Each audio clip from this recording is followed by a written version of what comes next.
Í þessu myndbandi lærirðu að sinna einstaklingi sem hefur misst meðvitund.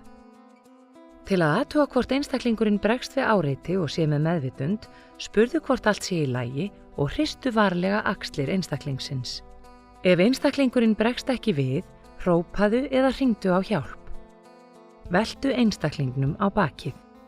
Kannaðu hvort að einstaklingurinn andar með því að leggja aðra höndina á ennið og fingurgóma hinnar handarinnar undir hökuna. Þrýstu höfðinu varlega aftur og lyftu hökunni til að opna öndunarveginn. Hlustaðu eftir öndunarhljóðum í 10 sekúndur. Reyndu að finna andardráttinn á vangaðínum og athugaðu hvort brjóstkassinn rís og hnígur. Reyndu að bregðast við í samræmi við ástand einstaklingsins. Ef einstaklingurinn andar eðlilega, legðu hann í hliðarlegu.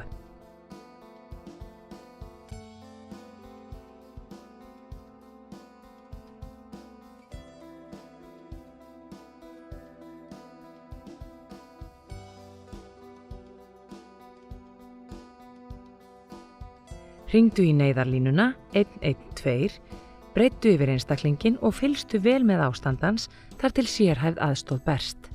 Ef einstaklingurinn andar ekki eðlilega, hringdu strax á neyðarlínuna 112 eða biðdu einhvern nærstaddan að gera það og byrjaðu endurlífgun með því að hnoða 30 sinnum og blása 2 sinnum til skiptis. Ef þú kannt ekki eða treystir þér ekki til að blása, hnoðaðu viðstöðulaust á taktinum 2 hnoð á sekúndu.